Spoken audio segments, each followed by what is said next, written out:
Buddhist society of India, भारतीय बौद्ध महासभा व समता सैनिक दल ग्रामीण शाखा बाबळी व बेल मंडळ तालुका हदगाव जिल्हा नांदेड येथे दुसरी बौद्ध धम्म परिषद संपन्न। बौद्ध धम्म परिषदेचे आयोजन संभाजी मुन्नेश्वर कार्यक्रमाचे उद्घाटक ॲडव्होकेट स्वरूप आतुरराव भोसले तर प्रमुख उपस्थिती आदरणीय एम चावरे सेवानिवृत्त। यावेळी राधाबाई मनोज आडे सरपंच बाबळी, जी एन कांबळे तालुका अध्यक्ष भारतीय बौद्ध महासभा उमरखेड, चंद्रमुनी सावतकर सरपंच देवसरी, आतुरराव चावरे स्वागत अध्यक्ष म्हणून उपस्थित होते। यावेळी छत्रपती संभाजीनगर येथील हायकोर्ट येथील वकील कायदे पंडित ॲडव्होकेट गौतम मुन्नेश्वर यांना धम्म परिषद येथे समाजरत्न पुरस्कार देऊन गौरविण्यात आले। त्यांनी धम्म परिषदेस आलेल्या उपासक उपासिका यांना भारतीय संविधानाविषयी आपले मूलभूत हक्क सांगितले। आणि माझा थोडा वेगळा विषय आहे आणि समजायला माझ्या भाषेत, कायद्याच्या भाषेत समजायला सर्वसामान्यांना थोडा कठीण जाईल, त्याबद्दल मी प्रथम दिलगिरी व्यक्त करतो। पण शब्द जे वापरतो मी कायद्याचे ते समजून घ्यावं अशी मी तुम्हाला विनंती करतो। उपासक उपासिका यांना प्रथम मी आवाहन करतो की सर्वप्रथम आज आपल्याला अवेलेबल झालेली आहे मराठीमध्ये भारतीय राज्यघटना, भारतीय संविधान। प्रथम मी सर्व उपासक उपासिका तसेच आपल्या जसं लोक लहानपणापासून भगवद्गीताचा सार वाचायला देते आणि तिथून त्यांची सुरुवात होते, तसं प्रत्येक घरामध्ये एक मराठी भारतीय संविधान असावं अशी मी अपेक्षा करतो। मित्र, आज आपल्याला माहित आहे की भारतीय संविधान कशा प्रकारे त्याची अंमलबजावणी कोणत्या उद्देशानं आणि कसं आहे त्याला कसं संपुष्टात आणण्याचा प्रयत्न करत आहे। काही अविचारित लोक आपल्या भारतीय राज्यघटनेला बदनाम करून सर्वसामान्य त्याचा वाईट त्याची प्रवृत्ती कशी आहे, या घटनेमुळे अशी घटना घडते, या राज्यघटनेमुळेच घडते ही वाईट घटना, त्यामुळे राज्यघटना जबाबदार आहे असं जे आज द्वेष प्रसरित आहे त्याबद्दल थोडं प्रकाश टाकावासा वाटतो। कारण आज भारतीय राज्यघटनेमध्ये 106 कलम दुरुस्त झालेले आहेत आतापर्यंत आणि 106 कलम मध्ये सुद्धा अशी दुरुस्ती झाली आहे त्याचा उद्देश हे फक्त आणि फक्त भारतीय राज्यघटनेतील आरक्षण कशा प्रकारे संपल आणि आरक्षण कशा प्रकारे नष्ट होईल। कारण या अविचारित लोकांना आरक्षण डायरेक्टली संपवण्याची हिंमत नाहीये, त्यामुळं यांनी भारतीय राज्यघटनेतील तरतुदीचा, जसं की आपल्याला भारतीय राज्यघटनेत आपल्याला मूलभूत अधिकाराचं संरक्षण दिलेलं आहे, या संरक्षण कलम 12 ते 34 मध्ये आपण जे काही आपले मूलभूत अधिकार आहे त्याचं उल्लंघन झालं तर सर्वसामान्यांना माहित नसत आणि इकडं खेड्यापाड्याची वस्ती असल्यामुळं आपल्या मूलभूत अधिकाराचं उल्लंघन झालं तर डायरेक्ट आपण माननीय उच्च न्यायालयात त्याच्या विरुद्ध दाद मागू शकतो। हे आपल्या सर्वसामान्यांना माहित नाही, त्यामुळं 80 ते 90% लोकांचे जे मूलभूत अधिकाराचं उल्लंघन झालेलं आहे ते तिथंच माहित नसल्यामुळं ते उच्च न्यायालयापर्यंत पोहोचू शकत नाही। त्याच्या आणखी काही बाबी आहेत, परंतु आपल्या राज्यघटनेला, आपल्या राज्यघटनेतील कलमांना, विशेष म्हणजे मी कलम काय सांगत आहे कारण आज राज्यघटना आपल्या नावापुरती समोर ठेवलेली आहे। आज राज्यघटना आहे, त्याच्यातील कलमामध्ये जर आपण अभ्यास केला तर त्या कलमामध्ये दुरुस्ती करून आरक्षण कसं संपवण्याचा प्रयत्न करत आहे हे आपल्याला माहित आहे।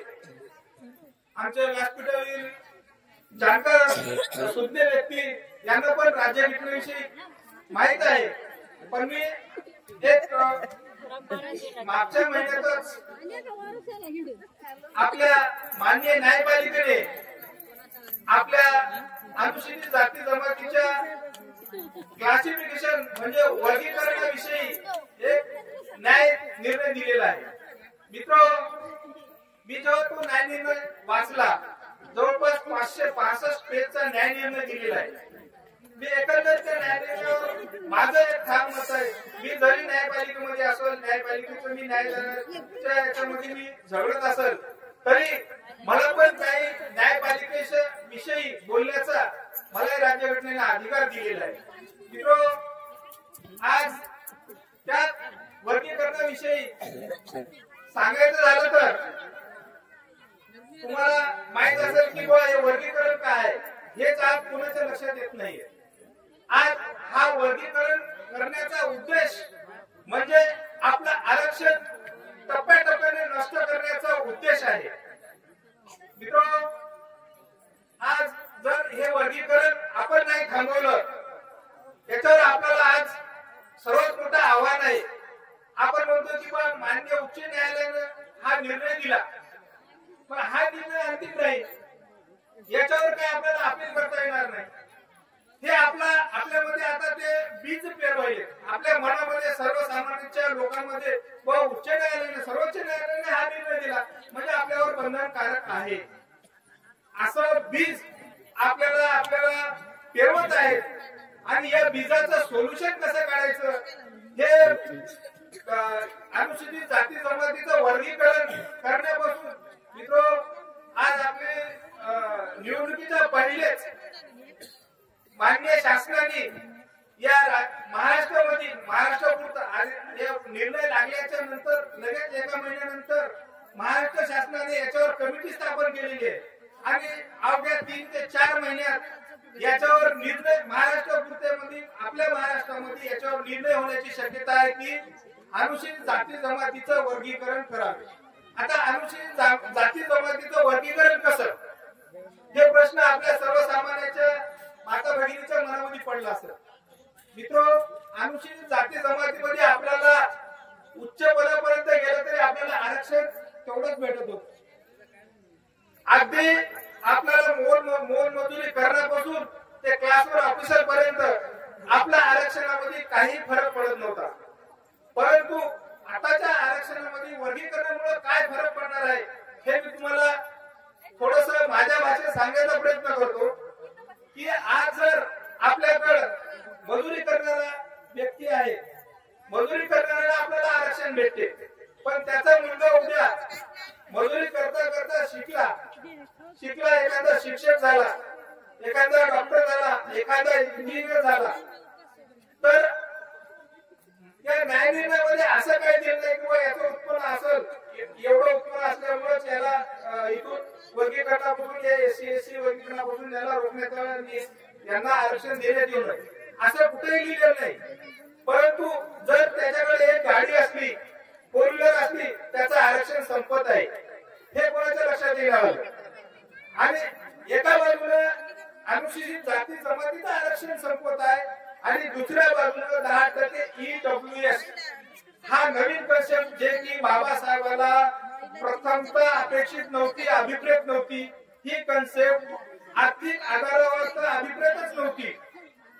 ती कन्सेप्ट, ती संकल्पना आज रुजवलेली आहे आणि त्या कन्सेप्ट मुळे आपल्याला किती घातक आहे याचा मी ओळख करण्याचा प्रयत्न करतो.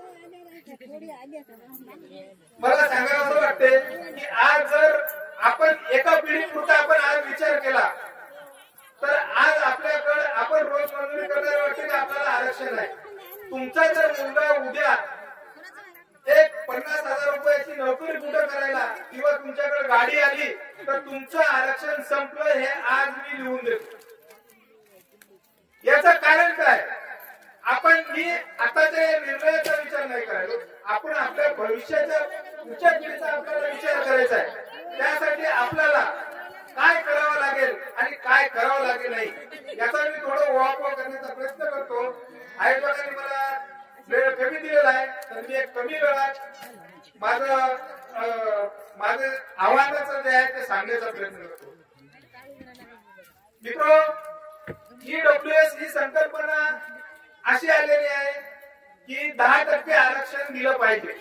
जे आर्थिक मागासलेपण आहे तो कोणत्याही समाजाचा असो, ओपन कॅटेगरी मध्ये फक्त SC ST ला त्याच्यातून डावललेला आहे. ईडब्ल्यूएस मध्ये एससी एसटी येत नाही, कारण त्याला आरक्षण इकडे 13% ऑलरेडी भेटलेलं आहे, असं आहे. आणि दुसऱ्या अँगलनं जर ईडब्ल्यूएस मधला व्यक्ती त्याचं उत्पन्न 8 लाख मर्यादित केलेलं आहे, म्हणजे ज्याचं कोणाचं 8 लाख उत्पन्न आहे त्याला ईडब्ल्यूएसचं आरक्षण भेटते. थोडस मी डिटेल मध्ये सांगायचा प्रयत्न करतो. 8 लाख उत्पन्नवाला व्यक्ती ईडब्ल्यूएसचं आरक्षण घेतो आणि इकडे शिक्षकांचं एखादा 20-30 हजार रुपये कमवला व्यक्ती त्याचं 3-4 लाख रुपये उत्पन्न वाढलं तर एससी एसटी ला आरक्षण भेटत नाही का? तर 8 लाख रुपये वाला व्यक्ती हा इथं जर 8 लाख रुपयाच्या वर त्याचं उत्पन्न गेलं, मी उदाहरण देतो. एक IAS ऑफिसर आहे ईडब्ल्यूएस मध्ये, तो IAS ऑफिसर आहे, त्याला 15 लाख रुपये वर्षाची पगार आहे, वर्षाचं त्याचा इन्कम 15 लाख आहे. त्याला आता ईडब्ल्यूएसचं आरक्षण त्याच्या मुलाला घ्यायचंय. तो काय करणार?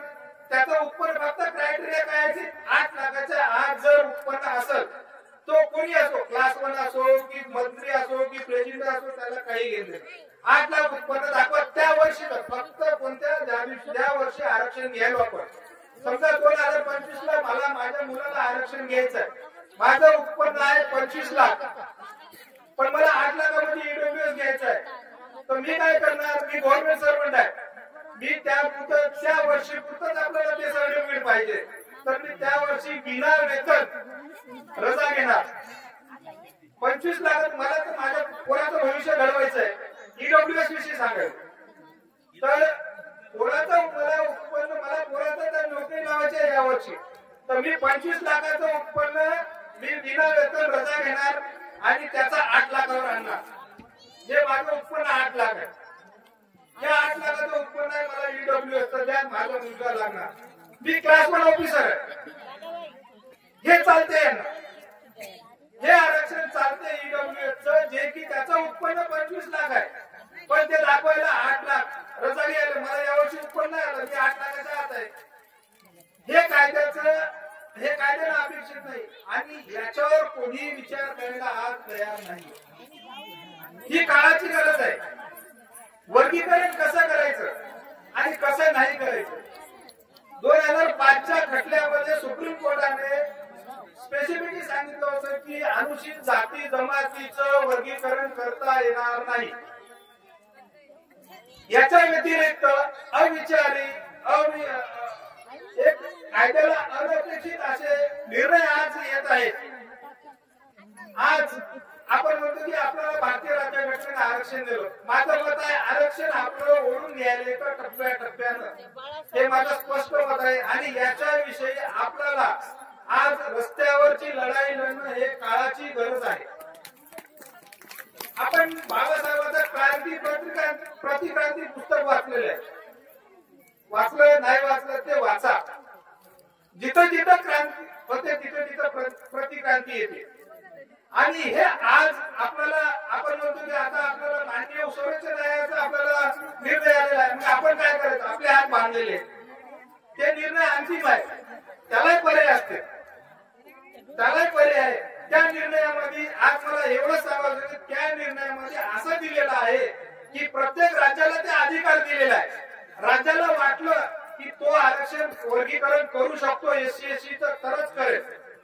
सुप्रीम कोर्टाला अधिकार नाही दिलेला. फक्त सुप्रीम कोर्टाने त्यांना गाईडलाईन्स केलेला आहे की एससी एसटीचं आरक्षण प्रत्येक राज्यानं त्यांच्या लेवलला करावे.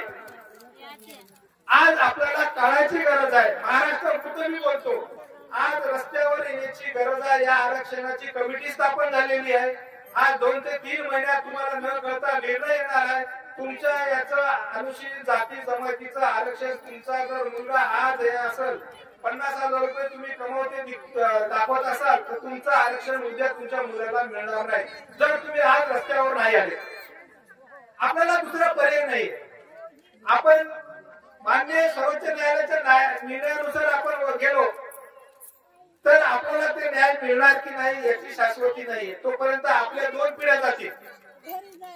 म्हणून म्हणतो की आज आपल्याला या आरक्षणाविषयी, या एससी एसटी वर्गीकरणाविषयी ज्या पुण्या समिती स्थापन केलेली आहे ज्या पुण्या राज्यात त्याच्याविषयी आपल्याला आवाज उठणं हे काळाची गरज आहे. आयोजकांनी मला